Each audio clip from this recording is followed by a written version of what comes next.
Good morning. I'm Vimala, and today is August the 7th. I woke up this morning to a really dark, rainy day. I think it started raining early this morning, and the birds are still out trying to get some food, but it's a very gray day outside. We need the rain, so it's good if we actually get this rain. We're lucky, right? Other places in the world are not so lucky. So today, I have a really giant glass of cold water with me.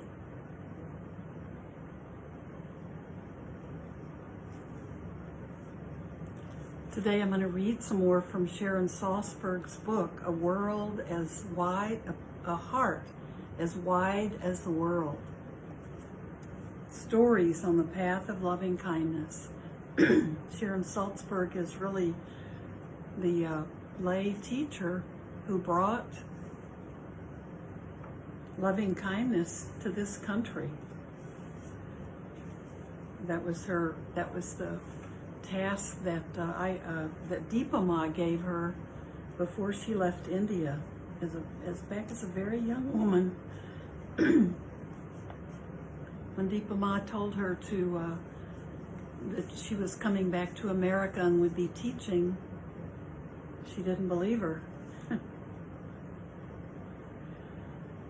So I'm just picking some kind of random spots. I'm not reading the whole book because it's a jewel. The stories are wonderful and they come together so beautifully. This is in the Spirit of Meditation chapter, which is the first chapter. So let's read and then we'll sit together. The blessing of right effort. In every moment of our existence, our potential is vast. Inherent within us is an immense possibility for awareness, courage, dedication, and love. However, many of us are conditioned to remain in a state of apparent helplessness, convinced that we cannot accomplish what we want. Our hearts shut down. We say to ourselves, I can't do that. I am not capable of that. I'm not strong enough. I don't have the ability. In time, these beliefs about ourselves solidify into an image of who we are, and we become bound to the past in the ways in which we may have failed and to an inner sense of not being capable. Sadly, we basically overlook and discredit the power of our own great potential. We forget who we truly are. This is why a correct understanding of right effort is so crucial. Right effort is one part of the Buddha's Eightfold Noble Path. Traditionally, right effort means a courageous application of our energy toward full awareness. I've always felt that the very concept of right effort is a wonderful example of the profound insight contained in the Buddha's teachings. Right effort is an acknowledgement of the conditioned suffering that is manifest in many of our thoughts about ourselves. And it is a promise that by choosing to persevere in awareness, we can transform our lives. Hearing the word effort, we may think, ugh, what a burden, moment after moment, slogging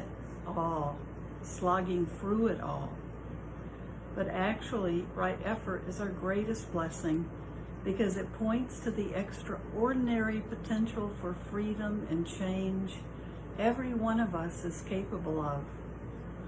My teacher Munindra said to me in a kind way early on in my practice, the Buddha's enlightenment solved the Buddha's problem. Now you solve yours. I found that to be the most inspiring statement because it implied that I could in fact solve my own problem. The teachings of the Buddha say that no one else will accomplish our freedom. from suffering for us, and that no one else needs to, because we can actually do it ourselves. It is our own effort that brings this potential to life. Effort is the unconstrained willingness to persevere through difficulty. It is not a harsh, straining, desperate effort, but rather an ardent and wholehearted remembrance of our capacity for freedom. Right effort is willingness to open where we have been closed, to come close to what we have avoided, to be patient with ourselves, and to let go of our preconceptions. When my teacher Deepa Ma first began meditating, she found that she was continually overcome by sleepiness. Talking about that time, she once said to us, "When I started doing the meditation, I was crying all the time because I wanted to follow the instructions with full regard, but I couldn't because of sleepiness. Even when standing and walking, I needed to sleep. Before, I had been crying for 5 years, and I could not sleep due to sorrow, lamentation, weakness, and other suffering. But as soon as I started meditation, all I could do was sleep." When Deepa Ma went to her teacher to report her difficulty, he said to her, "It is a very good sign, because for the last 5 years, you were suffering so badly. You could not sleep. Now you are getting sleepy. So go mindfully, do the meditation as instructed. Deepa Ma continued to sit and to sleep. But then one day, she related, all of a sudden, I came to a state where my old sleepiness disappeared, and none came to me even when I sat for some hours." Right effort in Deepa Ma's case meant simply not giving up. Believing in her own capacity to awaken, she was vigilant, and the fruits of her practice were extraordinary. She reports how, after this experience, she found herself saying to people, "Come to the center. You have seen how I was disheartened because of the loss of my husband and children and my disease, but now you are finding me afresh, and I am quite happy. There is no magic. Simply by following the instructions the teacher gave, I got peace of mind. You also come, and you'll also get peace of mind." We also can realize peace of mind. Embodying right effort to simply do the practice is a declaration of our own true potential. And our potential is boundless. When we recognize this fully, effort becomes an opportunity. Rather than a burden, and a pathway that acknowledges our wholeness. The Buddha's enlightenment solved the Buddha's problem. Now you solve yours.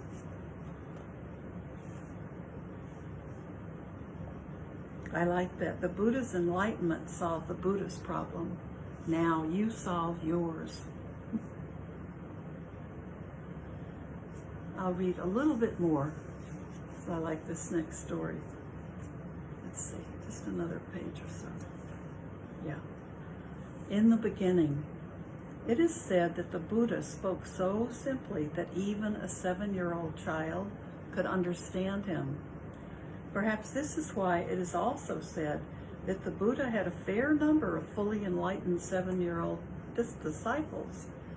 I sometimes wonder what it would have been like for me as a 7-year-old to learn to meditate. In many ways, it is hard to imagine, but I do think that I would have brought an openness of mind and eagerness to learn that would have stood me in good stead years later, when I finally did begin the practice. By the time I first went to sit with Sayadaw U Pandita, I had been practicing Buddhist meditation for 14 years. I had not yet met this Burmese meditation master, but I entered a 3-month retreat under his guidance. He was a strong and demanding teacher. I often took brief notes after each period of sitting or walking meditation so that I could precisely describe my experience to him. Every day, 6 days a week, we saw him for private interviews. The first time I went in for an interview, I carefully described one of my meditation periods. He looked at me and said, "Well, in the beginning, it can be like that." And that was the extent of my interview. Each day I'd come in ready to describe for him an experience that I thought was wonderful or terrible or whatever. And no matter what I would report, he would say, "Well, in the beginning, it can be like that." Each time he said that, I heard a voice in my head exclaiming, 14 years, 14 years. Silently, I would retort, "I've been sitting 14 years. I wouldn't call that being a beginner." "Why are you calling me a beginner? I'm not a beginner." That's the voice in her head saying that. It went on like that day after day, he challenging, me resentful, until one day something switched in my mind. Many years before, when I was living in India, I had become quite lost in a model of practice that was very attainment-oriented. Despite my struggles, I thought I was doing pretty well, progressing steadily on the path to nirvana. I had gone back to the United States for a brief visit. Suzuki Roshi's book, Zen Mind, Beginner's Mind, had just come out. When I saw the book title, I thought, oh, I know what that book is about. It is about how, when you start practice, you have only what's called a beginner's mind. Then you practice a while and you accrue all of these great experiences until one day you become supremely accomplished and you have what is called a Zen mind. I didn't buy the book. I thought I didn't need to. Some months later, when I was back in India, somebody sent me a copy of Zen Mind, Beginner's Mind. When I finally read the book, I realized that I had completely misunderstood it. It was not about transcending lowly beginner's mind and one day having a sublime and extraordinary Zen mind. If anything, it was the opposite. A revelation of practice as the movement toward fully experiencing the ordinary rather than grasping after the seemingly extraordinary. It is in ordinary mind that we find our Buddha nature when we try stopping to have something special happen. To fully be with ordinary mind without having expectations or making comparisons is beginner's mind. As Suzuki Roshi described it, the spaciousness and freedom of beginner's mind is itself the attainment. In the beginner's mind, there are many possibilities. In the expert's mind, there are few. There I was, years later in this practice with U Pandita, feeling exactly the same thing. One day I got it. I realized once again that it was good to be a beginner. Being a beginner meant having a freedom, a freshness of view, and an unguarded openness to experience. It means not being burdened by ideas and concept about what should be happening, what could be happening, what must happen next, and what have I deserved to have happen.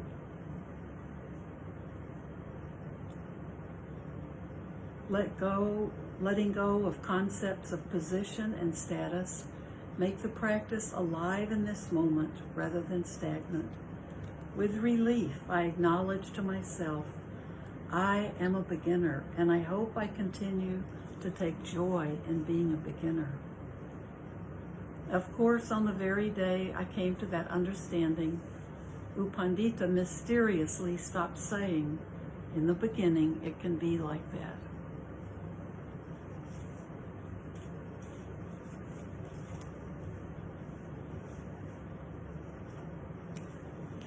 I like her stories. I like the way she tells her stories.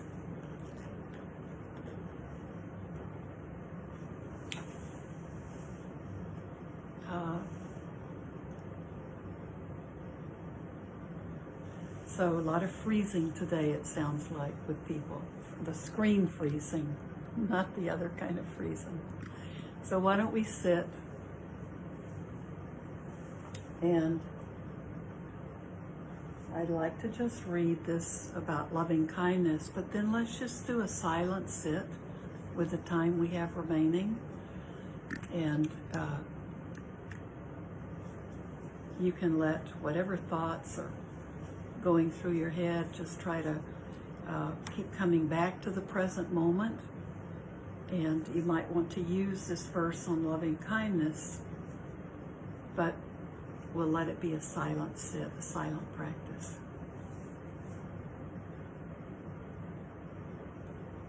Think, happy, at rest, may all beings be happy at heart.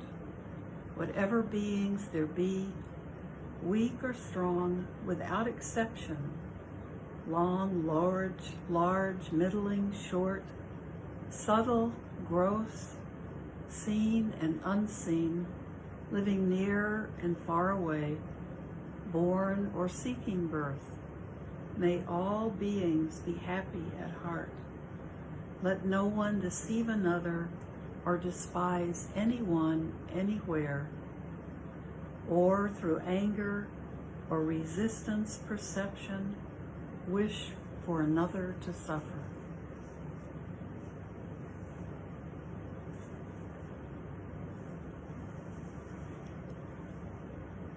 Just keep coming back to your breath to stay in the present moment.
Relax into your breath.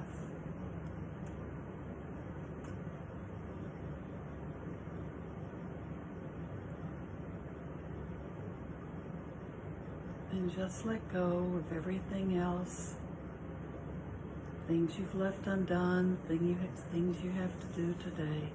Just let go of all of that.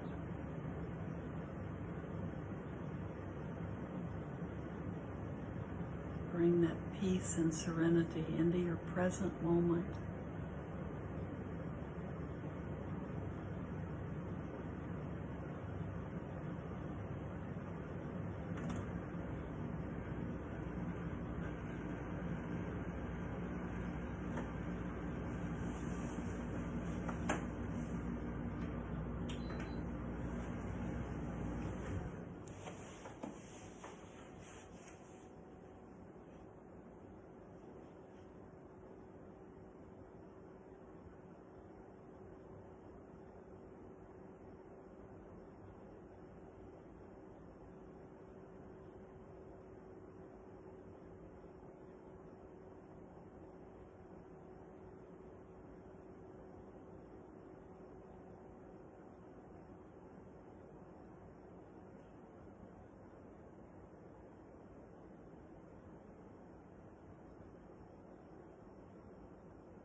Keep coming back to the breath.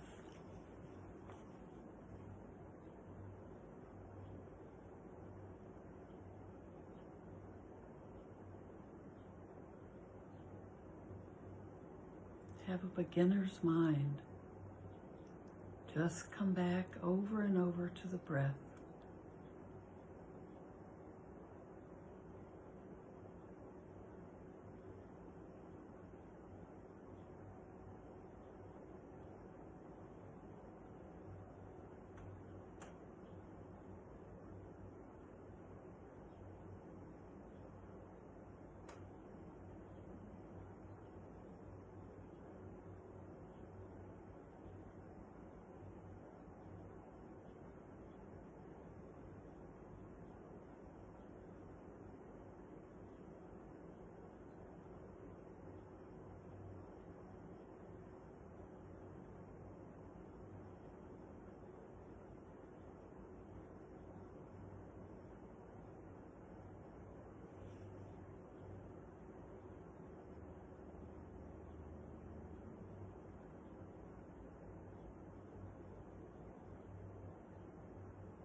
Come back to the present moment.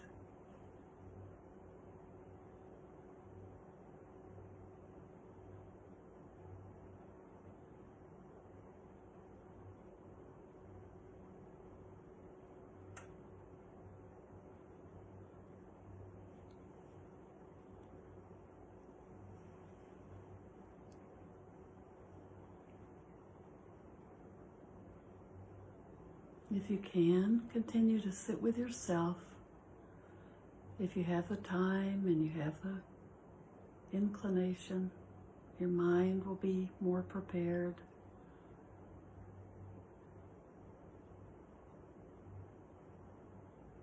We'll close our time together today by sharing merit. May everything I do and say and think today be done not only for my own benefit, but for the benefit of all other living beings throughout the universe, human beings, non-human beings, for all beings.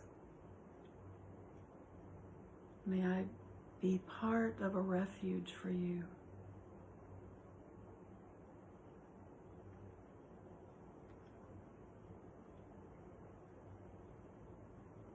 Have a beautiful day, and I'll see you Tuesday.